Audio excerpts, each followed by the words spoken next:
para ouvirmos o que o Senhor tem preparado para nós nesta noite, Senhor Deus. Usa o teu servo, Humberto Aragão, pastor, que aceitou esse convite, Senhor Deus, que já ministrou esta igreja em outra ocasião, Senhor Deus, que opera também em vários lugares do mundo, Senhor Deus. Fala conosco, Pai, nós te pedimos, unja, Deus amado, com teu poder, com a sua direção, falando diretamente a nós nesse momento, em nome de Jesus. Amém, Senhor Deus. Muito obrigado. Obrigado, querido. Irmãos, que privilégio poder estar de volta aqui, ver o pastor tão querido aí, que nós tivemos juntos lá em Anápolis, no seminário. E foi um tempo muito gostoso com os alunos ali daquele seminário, a gente passar um tempo falando desse tema que é o coração de Deus.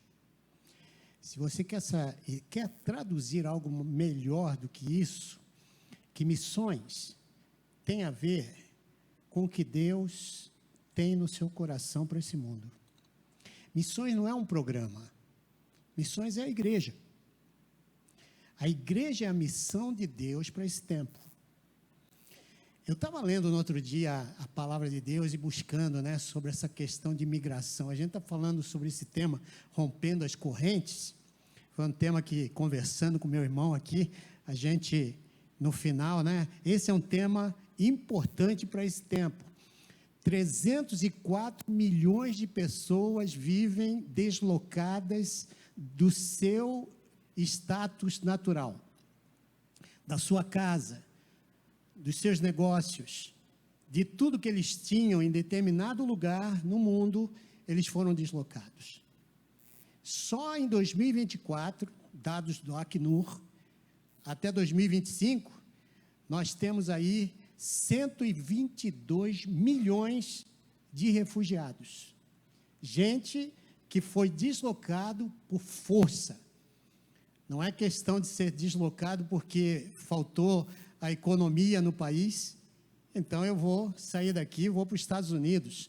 Quem tem dinheiro consegue fazer isso, mas quem não tem dinheiro, muitas vezes está deslocado dentro do seu próprio país, viajando de um lugar para o outro, tentando sair, vamos dizer, do Nordeste para o Sudeste, tentando arranjar alguma coisa que possa dar para ele a subsistência, não só para ele, mas para a sua família como um todo. A gente tem visto isso acontecer e isso também tem causado muita pobreza. Outro dia eu estava pregando, pastor, lá numa cidade de Pernambuco, é a última cidade Afrânio, que é perto, a próxima cidade já é Piauí. E passa uma mulher, eu estava na rua, pregando na rua, e de repente passa uma mulher correndo. E na hora que eu vi ela correndo lá atrás, pedi para um dos diáconos da igreja ir até ela e ver o que estava acontecendo. Essa mulher, ela ia se jogar debaixo do caminhão, porque seu marido havia abandonado ela, veio para o Sudeste, esqueceu que tinha uma família lá, ela com 3 filhos, e tinha que criar essas crianças, não tinha o que fazer. Teve um dia que ela até tentou jogar-se com as crianças debaixo dos caminhões na estrada. Essa é uma das realidades que nós estamos vendo aqui no Brasil. Quando você vai para os ribeirinhos, você vai ter ali até o tráfico de turistas que pegam crianças e passam a noite com crianças e dão um saco de arroz de 5 quilos para o pai da criança quando chega amanhã. Essa é uma das realidades. Eu cheguei do Iraque agora, há um mês e meio, estive num acampamento de refugiados, 300 mil refugiados, acotovelando-se dentro de um espaço de terra muito pequeno, vivendo em tendas de plástico, famílias inteiras, Yazidis, 300 mil pessoas, e 40% eram crianças. E nós tivemos ali, compramos um pedaço de terra, fizemos ali dentro um centro de acolhimento para essas crianças, fazendo um pouco de entretenimento, mas dando reforço escolar, tratando de traumas, traumas profundos. Eu não vou ter tempo de passar as coisas que eu gostaria de passar para os irmãos, as dores emocionais, espirituais dos povos refugiados, que é muito importante isso aqui. A conversa que tive com crianças, a gente passava das 8 da manhã até as 10 da noite, conversando com crianças, com traumas profundos. Viram seus pais sendo separados deles. Alguns gritavam, mamãe, mamãe. Você pode imaginar, se você tem filhos, imagina seus filhos arrancados de você, levados pelo Estado Islâmico, para cima da montanha para serem esposas de soldados com 7 anos de idade, 8 anos de idade. E essas crianças vão ser usadas, abusadas, de todas as formas. E elas se perguntam, e a maior dor de uma criança, isso a gente viu conversando com elas, era: onde está minha mamãe? A mamãe, o carinho. E elas perderam tudo.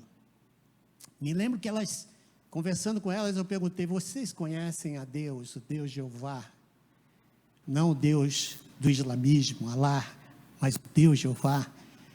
E elas diziam com raiva: que Deus, que Deus. O nosso Deus dos Iázides, que é diferente do Deus islâmico, não nos defendeu quando eles vieram e levaram a gente.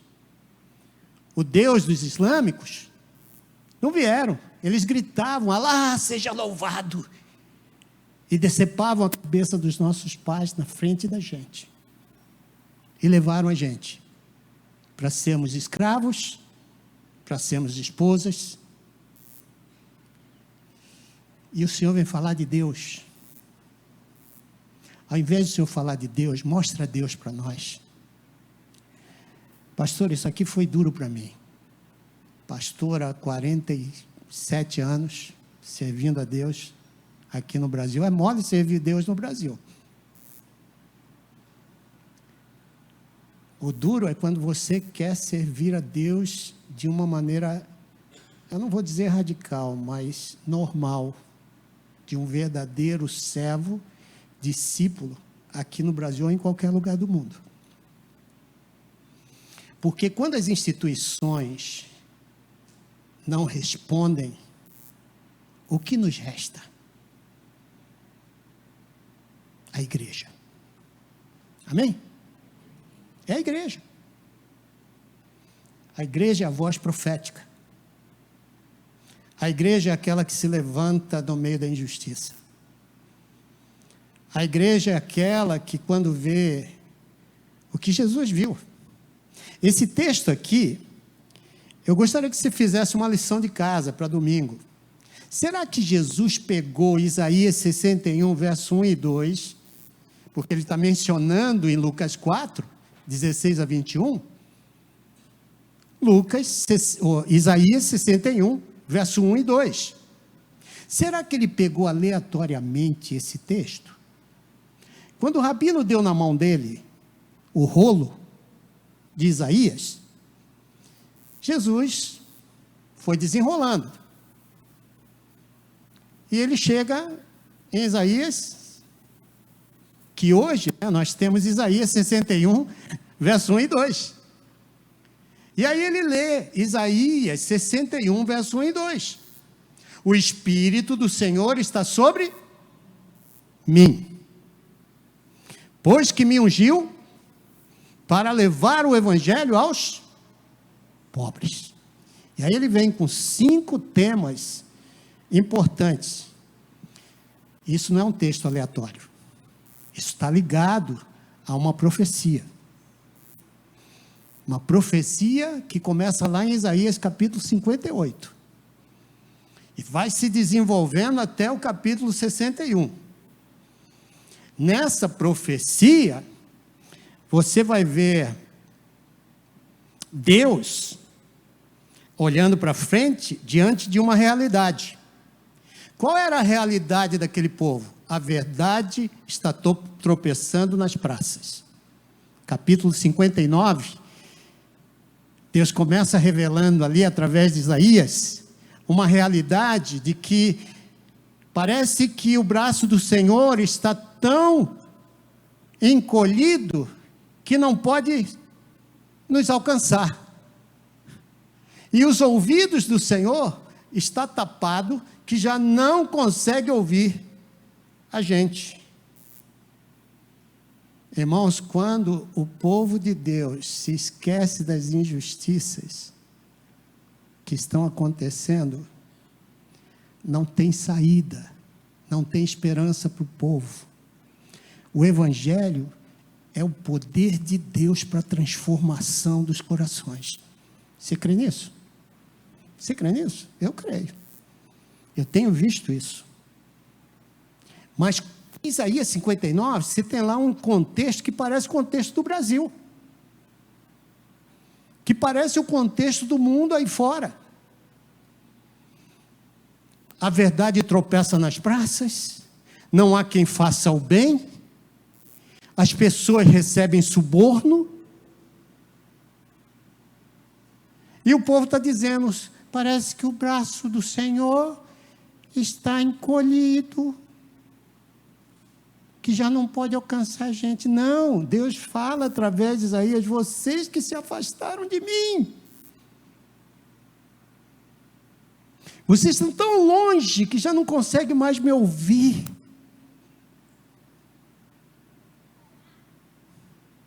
Irmãos, eu estava lendo um pouco sobre a história da igreja protestante na Alemanha. Antes, durante e depois da guerra. Você tem ideia que 70% da igreja ficou do lado de Hitler? Por quê? Porque o poder, irmãos, é algo que muitas vezes atrai nossos olhos. Porque o medo, muitas vezes, faz a gente se apagar. Então, quando a gente está falando disso, irmãos, nós estamos falando, essa região toda do Oriente Médio é uma região de brigas, de guerras, não é só uma coisa espiritual. Quando eu passo por aquela região, porque eu tenho que ir lá 5 vezes ao ano, trabalhar com gente local, eu não trabalho com estrangeiros. E eu identifico pessoas locais que estão fazendo um trabalho lindo. E aí a gente mentoreia, investe nos projetinhos que temos ali naqueles lugares. E tem gente lá que ganha $15 por mês para fazer um trabalho que já tem 200, 300 pessoas se reunindo em nome de Jesus. E a gente quer dar esse cuidado pastoral para aqueles coitados que não têm. Eu tive com 100 pastores na Índia, Dalits, que estão fazendo um trabalho lindo. Todos eles já perderam alguém da sua família por causa do Evangelho. Os Dalits não têm espaço nenhum, nem na sociedade, nem através da própria igreja, que ainda mantém o sistema de casta dentro da igreja.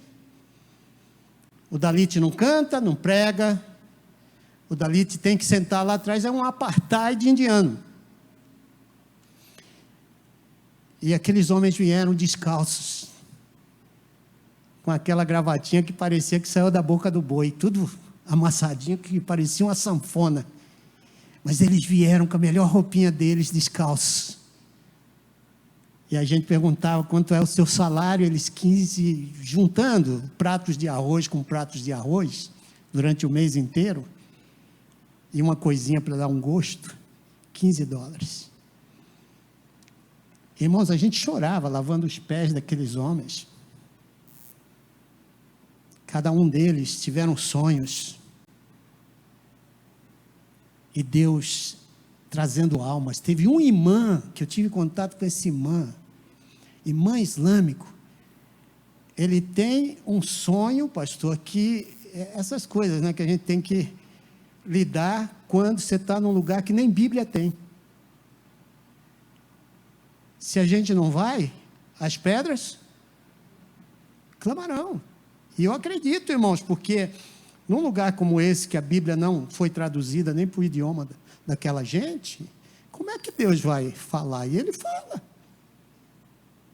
Deus não tem esse negócio que a gente tem aqui, não, só a palavra, só o Espírito. A gente tem uns negócios aqui.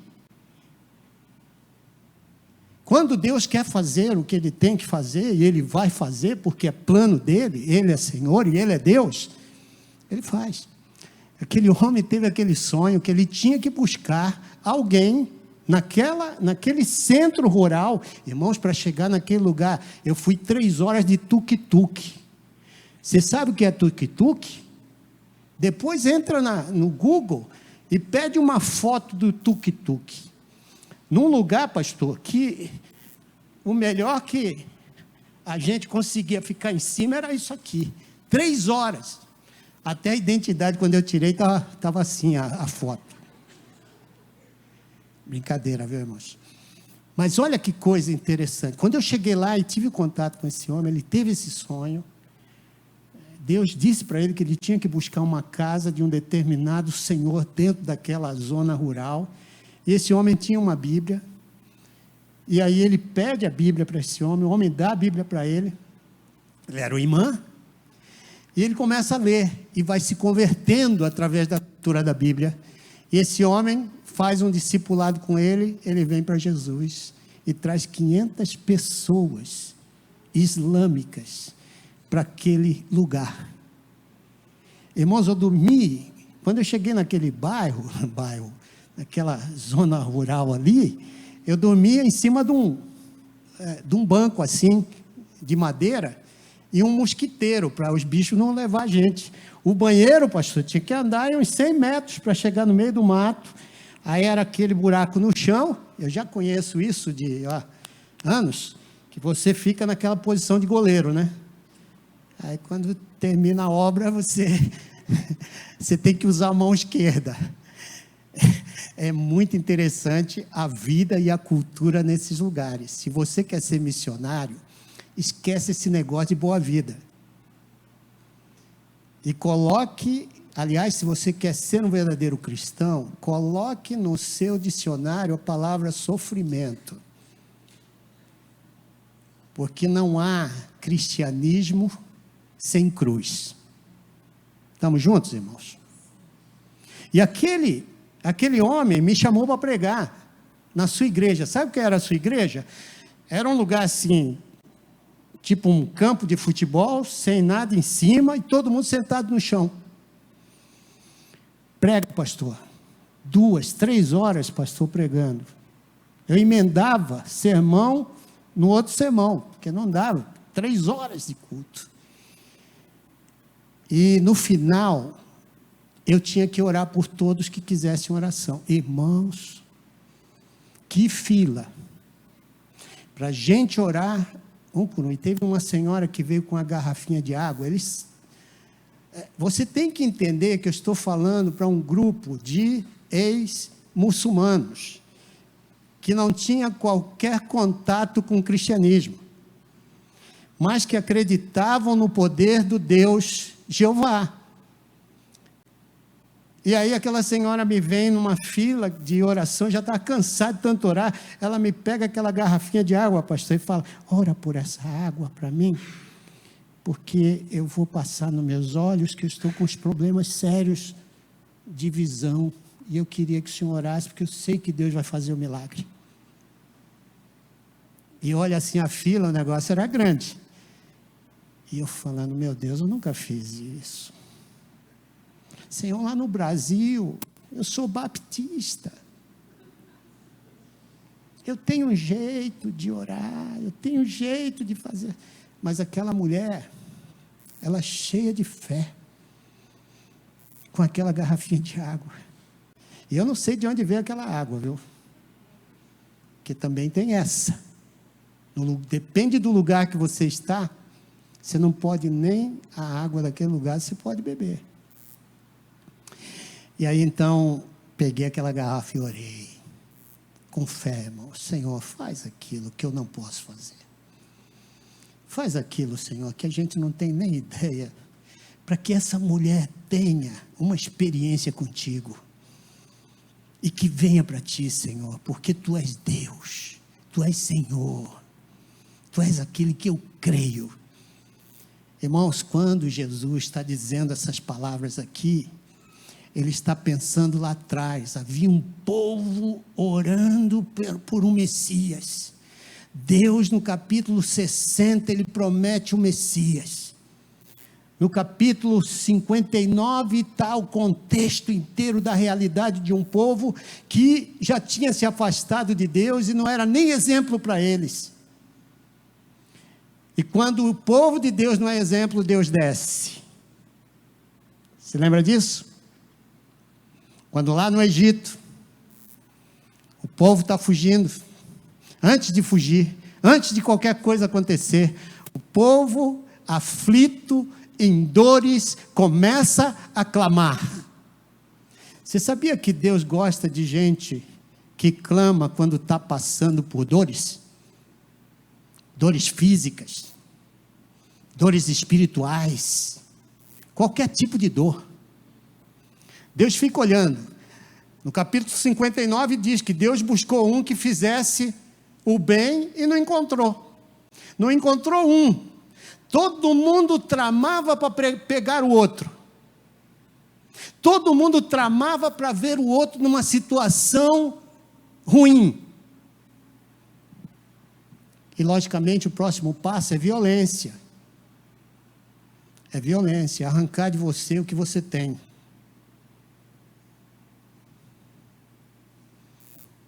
E é isso que está acontecendo no Oriente Médio, irmãos. Ali você tem os poderosos países do mundo. Rússia. A própria Índia.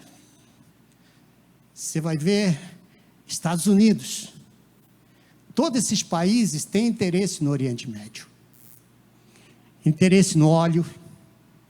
Interesse no gás. Há aqui uma briga em que alguns desses países estão criando monstros. Bin Laden, aquele outro lá do Iraque, Saddam Hussein, todos esses foram criados por grandes países. E outros que estão sendo criados pela China e tantos outros países que têm interesse ali. Então a briga não é só espiritual, é espiritual para nós, porque nós sabemos quem é que domina esse mundo e como esse mundo vai andar nos próximos anos, porque o Senhor vai voltar. E o Senhor levantou quem no meio disso tudo? Por isso que o sofrimento está lá no campo. Você sabia, cristianismo, queridos, não é um negocinho gostoso. Às vezes a gente pensa que cristianismo só traz paz. Eu estava conversando com um cientista político lá na Índia, formado em Harvard. Ele disse para mim assim: Pastor Humberto, traga o evangelho para nós. Ele é indiano. Porque vocês vêm sem armas na mão.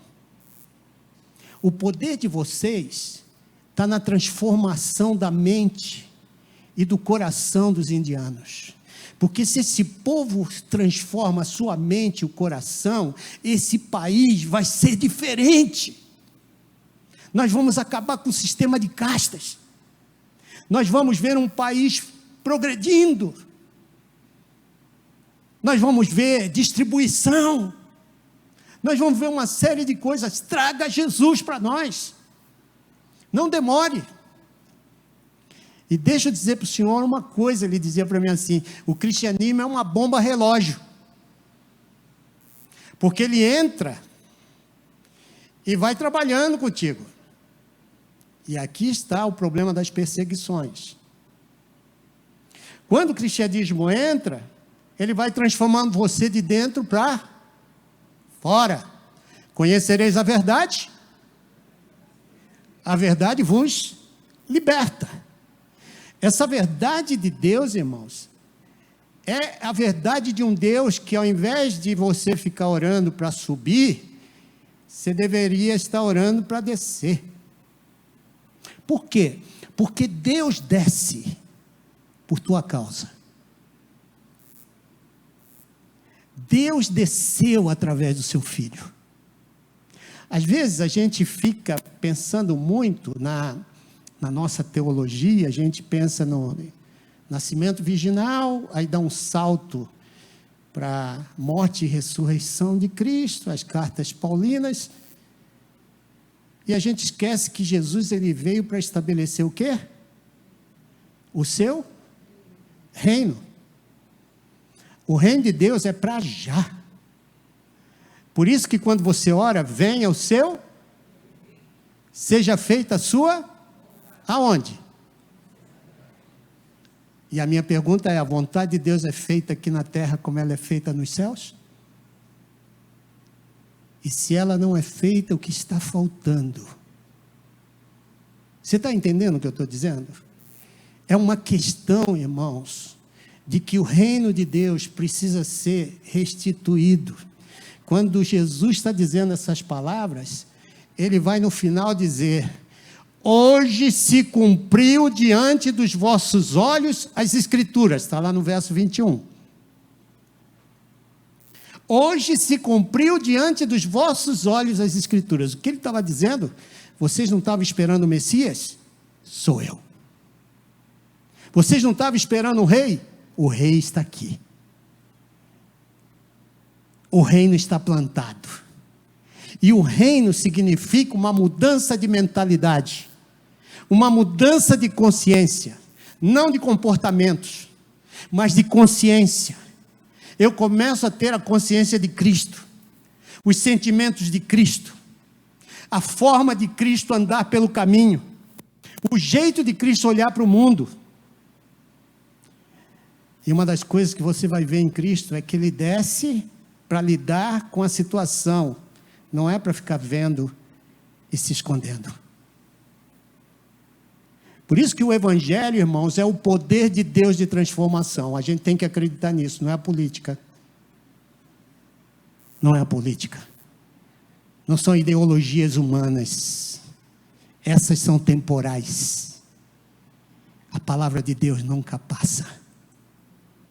E quando Jesus está dizendo isso aqui, ele está dizendo, meu reino não é desse mundo, meu reino tem outros valores.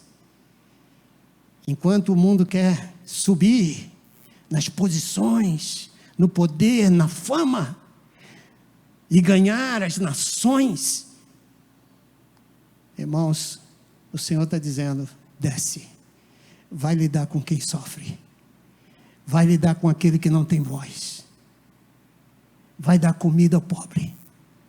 Deixa eu perguntar para os irmãos, Jesus fez o que ele disse que iria fazer? Aqui é o começo do ministério de Jesus. Ele entra na sinagoga, onde ele tinha costume de entrar, diz o texto, né? Versículo 16. E aí ele vai lá e o povo está esperando. Vamos ver o que esse tagarela vai dizer. Porque era assim que tratavam Jesus naquela época. Ele vem por aí, fazendo os milagrezinhos e tal. Vamos ver o que ele vai falar. Aí dão para ele o rolo de Isaías. Ele vai desenrolando, 61, diz essas palavras aqui, e termina de ler, ele senta, e todo mundo fica olhando para ele, diz o texto, porque quem lia tinha que explicar o que leu. E Jesus diz, hoje se cumpre, diante de vocês, as Escrituras. O que foi dito? A profecia foi dada e cumprida em Jesus. Irmãos, um Jesus que é enviado de Deus, em João 17, 24, você vai ver o Senhor dando uma dica para a gente. Pai, eu quero que aqueles que tu me deste estejam comigo, para ver a glória que eu tinha contigo, antes que o mundo existisse. Vocês dão glória a Deus aqui? Posso ouvir um glória a Deus gostoso? Está meio fraquinho, mas está bom. Mas você está vendo o que o Senhor está dizendo? Que ele tinha glória com o Pai antes que o mundo existisse. E o que ele está dizendo é que lá na eternidade havia uma conversa entre a triunidade ou a trindade, como você queira.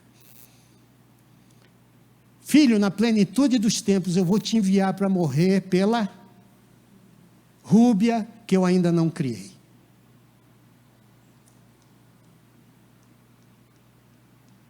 Amém? Eu vou te enviar para transformar o pensamento que Satanás tem colocado na mente das pessoas do mundo inteiro. E quando as pessoas vierem para o reino, que é o já, não é para o ainda não. O reino é o já e ainda não. Está nos preparando para o ainda não. Mas esse reino, ele pede que eu e você tenhamos os exemplos de Cristo. O mesmo sentimento que havia em Cristo. Filipenses 2, verso 5 até o verso 8. Tenhamos o mesmo sentimento. O que é o mesmo sentimento ou a mesma atitude? Mesma mente. Eu não posso, irmão, ser um cristão e ter a mente do Humberto Aragão. Estamos juntos? Não posso. Não dá. Eu no outro dia estava vendo esse negócio da CPMI do INSS. Interessante. Você imagina que, não sei aqui na igreja, pastor, mas deve ter algumas pessoas que devem estar aposentado ganhando salário. Tem. Poucos, né? Pela roupa dos irmãos, vai ver que são poucos. Não, são brincadeira. Mas deixa eu dizer uma coisa, irmãos. Isso dói no coração da gente, não dói? Quando você vê 12 bilhões de reais, e você não sabe, ou está vendo tanta coisa acontecendo aí. Dentro de cada comunidade, você tem gente vulnerável ao tráfico de pessoas, à escravidão. Aqui em São Paulo são 300 mil pessoas vivendo sob escravidão no setor têxtil dessa cidade tão grande como São Paulo. Eles estão costurando roupas de grife, que é vendida aí por... E as pessoas estão comprando. Eu uma vez fiz na minha igreja uma conferência, com os olhos na cidade, era o título da nossa conferência. E o que nós fizemos? A gente colocou os olhos nessas coisas que estão acontecendo e a gente começou a dar nome aos pecados. Porque às vezes você falar só de pecado é mole. Pecado. É pecado. Quando você dá nome aos pecados, você se compromete em ver aquele pecado sendo confrontado, denunciado. Porque é assim que a palavra de Deus faz com que o pecado venha à luz, quando há a denúncia. Então, irmãos, quando a gente começou a fazer essa conferência lá e trouxemos as pessoas ligadas ao tráfico de pessoas, à escravidão dentro do estado de São Paulo, a gente começou a ver, caramba, do nosso lado, nas comunidades, você tem muita gente sendo levadas por engano ao pecado. Sabe, irmãos, quando a gente fala das dores emocionais, espirituais dos povos refugiados, a gente está falando, porque eu acredito que todos nós aqui deveríamos ter uma ideia de que fomos refugiados e o Senhor nos alcançou. Eu li um livro de Marinsky, que é uma mente bem célebre da Ásia, evangélico. Ele disse, a Bíblia foi escrita de refugiados para refugiados. Pensa bem. Não fique chocado só com a frase, né? Pense bem, a Bíblia foi escrita por refugiados para refugiados. E aí eu fui dar uma olhadinha nisso, porque eu gosto de ficar pesquisando. não teve um autor bíblico que viveu no seu próprio lugar. Sai da tua terra, da tua parentela, vai para o lugar que eu te mostrarei, eu farei de ti uma grande nação, abençoarei os que te abençoarem, amaldiçoarei os que te amaldiçoarem, em ti serão benditas. Para quem foi dito isso? Abraão. Noé, desastre natural, tira Noé do seu habitat, leva ele para bem longe, terras distantes. O povo de Deus, quando pecava, exílio. E você vai ver, por causa de relacionamentos, se separando, indo para bem longe. Jesus, quando nasce, seus pais têm que levar ele para o Egito. Ele viveu como? Refugiado. Por isso que eu gosto, irmãos, da palavra de Deus, porque a palavra de Deus mostra que Jesus, ele se compromete com todos nós que estamos sentados aqui. Deixa eu perguntar, quantos de vocês saíram de algum estado e veio para cá, para São José dos Campos? Levanta a mão, olha que coisa linda. Foi bom quando você saiu de lá? Você sentiu, ai, que alegria, eu vou embora daqui. Não, mas hoje você pode dar um glória a Deus que você está aqui? Você está vendo como é que Deus, ele tem cuidado, viu, pastor? Pastor saiu lá de Anápolis, e nós vamos estar juntos aqui, hein, pastor? Vamos tomar aquele café, viu? Mas olha que coisa linda, irmãos. Deus, ele olha para você lá na frente. E por isso, irmãos, essa palavra, ela tem que ver com aquilo que esse mundo está sofrendo. Jesus, ele se compromete com o que ele diz. Ele deu comida aos pobres? Ele alimentou pobres? Jesus curou? Até ressuscitou, né? Jesus, ele tinha cuidado com as pessoas. Jesus confrontou o pecado.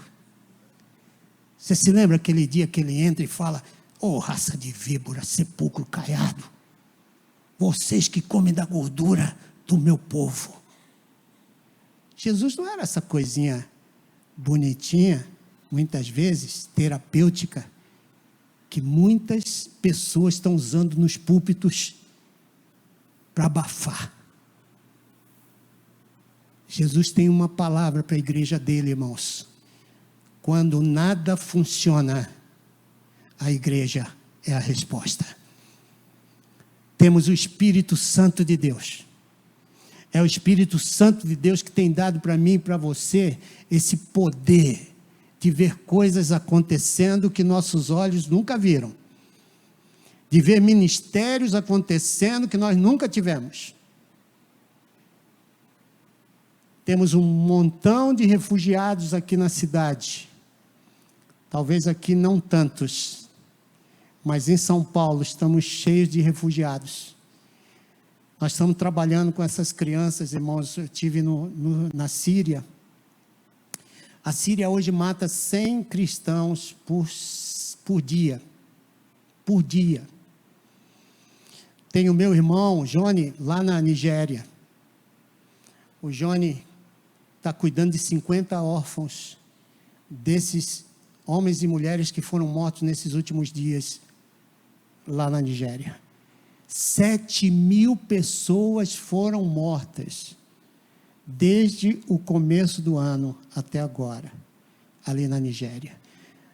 Mais de 19.000 igrejas queimadas. Irmãos, isso tem que bater no nosso coração. São nossos irmãos queridos. Desses aí, muitos estão fugindo para os países ao redor, que já não têm condições econômicas de receber esse pessoal. A falta de comida. Você não tem ideia, a falta de escola. Eu tive com um grupo de Rohingyas, que saíram de Mianmar, um país budista que mata, está exterminando com todas as minorias, inclusive os cristãos. E tive com eles na Índia, 14 famílias dentro de 2 cômodos. E várias crianças ali, eu brincando com aquelas crianças. Eu tenho fotos aqui para mostrar para os irmãos. E assim, irmãos, é duro você ir para um lugar desse, ver tudo aquilo, e chegar aqui, você vê o povo brigando por política na igreja. Você vê o povo, às vezes, discutindo a cor da parede. Eu não estou falando da sua igreja, não. Estou falando de outras igrejas aí, que a gente anda por aí tudo. Alguém está rindo? Irmãos, a gente está vendo tanta futilidade, enquanto o reino de Deus está aí para a gente encarar, descer até onde as pessoas não têm voz, e dizer: Jesus chegou aqui, Ele estabeleceu o seu reino aqui também. Esse é o lugar, irmãos, que Deus quer trazer a sua presença. E não vai haver, os anjos não vão descer como muita gente fica pensando. Estou orando, aí o anjo desce. Não. Deus já deixou a igreja. É o único plano, a igreja. A igreja é o plano. Não há outro plano. Deus nos deu essa cidade. E nos deu esse mundo. E eu louvo a Deus por essa igreja, porque desde que eu conheço essa igreja, irmãos, eu conheço essa igreja pela obra missionária dela. Mas o que Deus está dizendo para nós é que não basta a gente conhecer missões, não basta a gente vir para uma conferência missionária. Uma vez que você está no reino, o rei é o Senhor da tua vida. Ele é quem manda. É Ele quem vai dizer para você: eu quero que você vá. Outro dia eu estava numa conferência missionária e alguns pastores vieram e falaram: ô pastor, escutando você, eu não tenho essa visão não. É muita dor. Eu não sei se eu estou preparado. Irmãos, ninguém está preparado. Eu não estou preparado. Eu sou safenado com a mamária. Depois que a gente se conheceu, pastor, eu tive um problema cardíaco. Cortado aqui no meio. Aberto.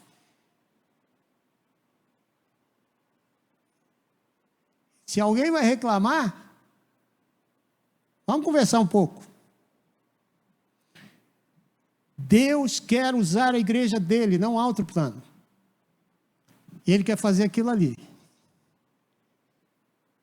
Porque a mesma coisa que Ele fez no capítulo 25 de Mateus, verso 34, Ele vai colocar o povo dele diante do trono branco.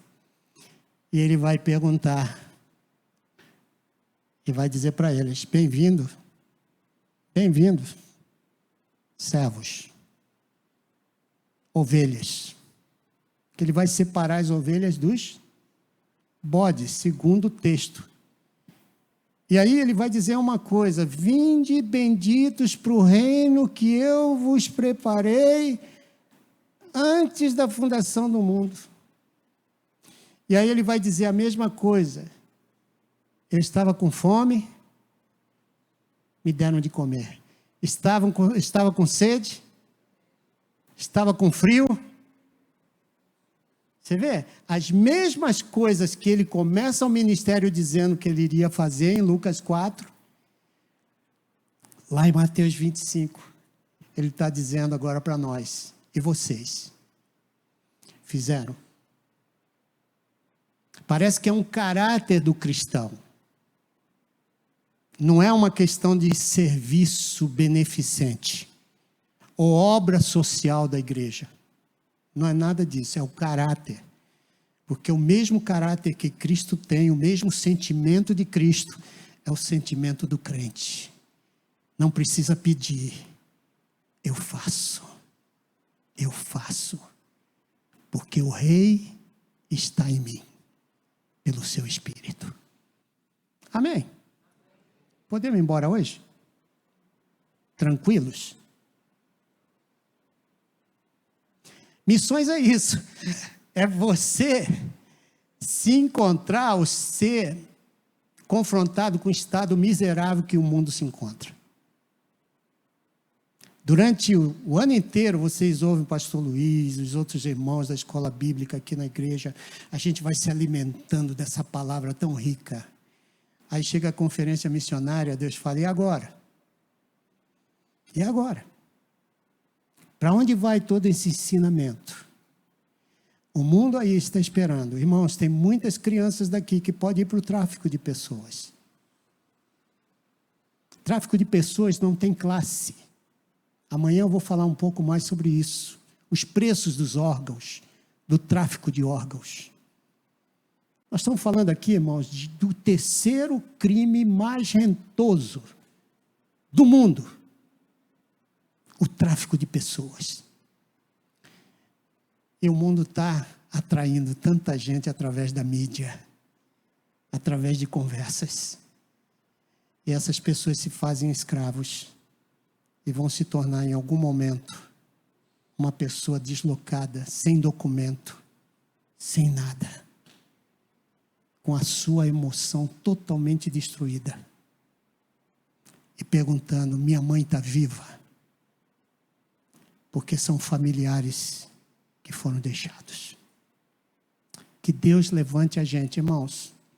Eu louvo a Deus pela conferência missionária, rompendo essas amarras, essas correntes e restaurando vidas. Não vai haver vidas transformadas nessa cidade sem que a igreja se mova. Estamos juntos, irmãos? Com todo o carinho do coração. Estamos juntos? Vamos amanhã vir preparados para a gente ouvir mais um desafio de Deus. 304 milhões de refugiados. Exige uma teologia da migração. Exige gente pensando teologicamente o que fazemos para enviar missionários para esses lugares, para enviar profissionais. Gente que seja psicólogo. Eu levei um psiquiatra comigo. Ele ficou das 8 até as 10 da noite junto comigo, dando conselhos para crianças que tiveram traumas profundos. A gente não tem ideia. É fácil a gente aqui dizer que psiquiatra ou psicólogo não tem nada a ver com cristianismo. Eu tinha essa ideia também. Até ir para o campo missionário. E ver o quanto um psicólogo evangélico pode ser bênção. O quanto um psiquiatra evangélico pode ser bênção. Esse psiquiatra que eu levei, ele dá a carta de alforria lá nos Estados Unidos para todos os presos que estão em condições de ir para a sociedade ou não. Ele que dava. E estava lá com a gente como crente, pregando o evangelho e ajudando aquelas crianças a passar por esses traumas violentos que viram acontecer dentro da sua casa. Aonde está a minha mãe? Pense nisso hoje à noite. Crianças que estão buscando seus pais e que nunca vão encontrar. Crianças que têm sentimentos como seus filhos, mas que não podem ir para uma escola, porque não tem lugar, porque são explorados de todas as formas. Que Deus nos abençoe, irmãos. Que façamos aquilo que Jesus disse e pediu, para que nós, com o Espírito dele, pudéssemos fazer nessa sociedade. Deus abençoe. Amém, muito obrigado, pastor. Chegamos ao final hoje. Que Deus abençoe. Estão todos convidados aí para amanhã, né? Nós temos aqui o culto às 9 horas da manhã, depois escola bíblica, 10h30, e o culto à noite às 18h15. Teremos muita alegria em receber os irmãos. Deus abençoe. Vamos para casa agora, que Deus os guarde, proteja. E muito obrigado, pastor Humberto, que possamos meditar nessas palavras, nessas realidades que são duras, mas são necessárias. A gente tem que ouvir isso. Deus abençoe. Muito obrigado, irmãos.